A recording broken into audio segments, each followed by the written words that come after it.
Russian TV channel पर कुछ दिन पहले एक 1.5 घंटे का इंटरव्यू एक ऐसी औरत से लिया गया जो कि मुसलसल कई सालों से काले जादू की प्रैक्टिस करती है। वो अपने इस काम में माहिर है।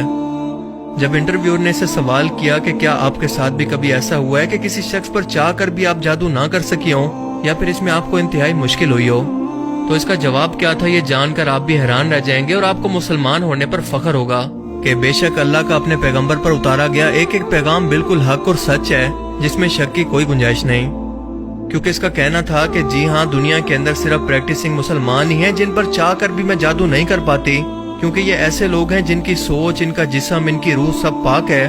वो 5 वक्त की नमाज पढ़ के अपने रब के साथ हमेशा राब्ते के अंदर रहते हैं। इसीलिए मैं जब भी इन पर जादू करने की कोशिश करती हूँ कि शयातीन के जरिए इनके दिमाग पर कब्जा कर सकूं, तो कोई अनजानी सी ताकत का हल्का या कोई डोम इनके पास हर वक्त मौजूद मुझे ऐसा करने से रोकता है और मेरे लिए इस काम को इंतहाई मुश्किल बना देता है कि एक पाक जिस्म के अंदर मेरे भेजे हुए खबीफ जिन्नात या शयातीन इस जिस्म पर हमला कर सकें। Absolutely. When faced with various religions, it is very difficult to influence Muslims.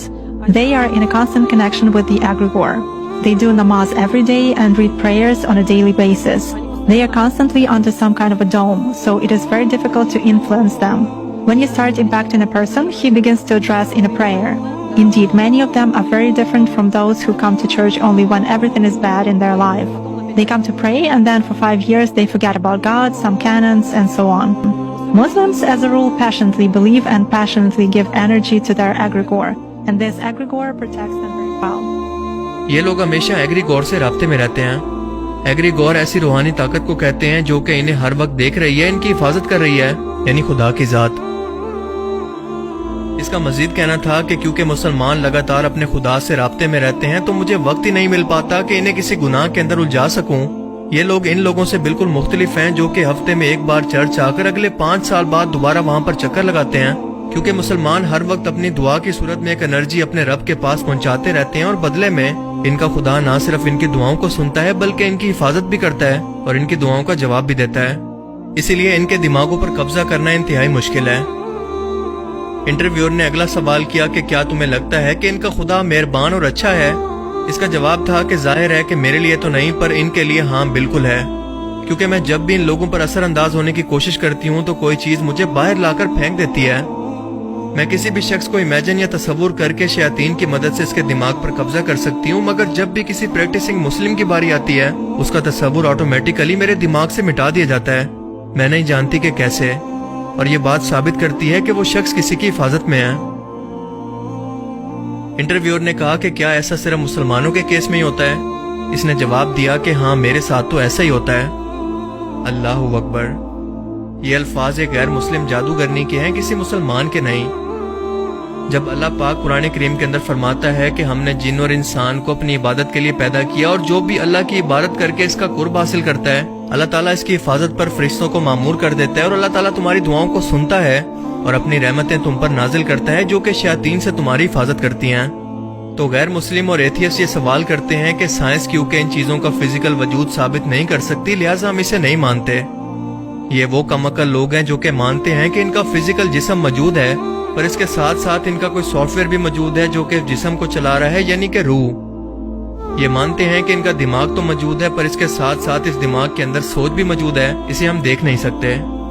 ये मानते हैं कि ग्रेविटी भी मौजूद है, इलेक्ट्रोमैग्नेटिक फोर्स या रेडिएशन वगैरह सब मौजूद हैं जो कि हमारे इस फिजिकल वर्ल्ड के अंदर मौजूद हैं, पर इन्हें इंसानी आंखों से देखना मुमकिन नहीं। ये मानते हैं कि इंसान के अंदर गुस्सा, जेलसी, खुशी, ये सब फीलिंग्स मौजूद हैं जिन्हें देखना मुमकिन नहीं और ना ही साबित करना मुमकिन है।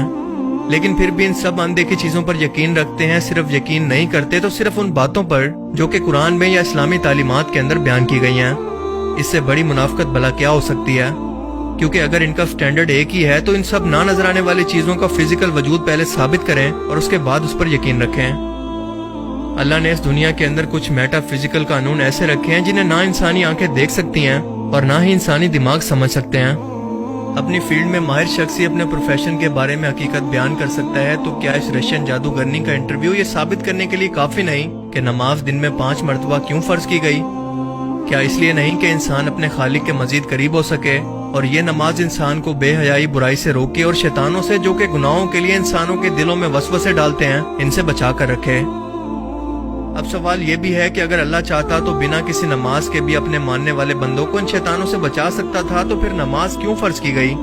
تو اس کا جواب ہمیں سورہ ہجر کی آیت 39 کے اندر ملتا ہے کہ جب شیطان نے اللہ کو چیلنج کیا اور اس نے کہا کہ پروردگار جیسا تو نے مجھے رستے سے الگ کیا ہے، میں بھی زمین کے لوگوں کے لیے گناہوں کو ان کی نظروں میں آراستہ کر کے دکھاؤں گا اور ان سب کو بہکاؤں گا، لیکن ان میں جو تیرے مخلص بندے ہیں ان پر قابو پانا میرے لیے انتہائی مشکل ہے۔ کیا یہ قرآن کے وہی الفاظ نہیں جو کہ یہ جادوگرنی اپنے انٹرویو میں دہرا رہی ہے؟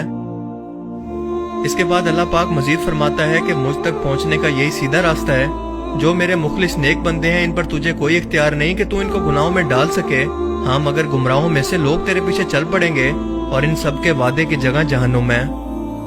یعنی شیطان کا یہ وعدہ تھا کہ وہ انسانوں کو قیامت تک اپنی شیطانی فوج سے بہکائے گا اور اس کے بہکاوے میں وہی شخص آئے گا جو کہ ناپاکی، بے حیائی اور گناہوں میں ڈوبا رہے گا، پھر چاہے وہ مسلمان ہی کیوں نہ ہو، کیونکہ اس جادوگرنی نے بھی بالکل یہی الفاظ استعمال کیے کہ پریکٹسنگ مسلم، یعنی نام کے نہیں بلکہ دین پر عمل کرنے والے مسلمان اس سے بچے رہتے ہیں۔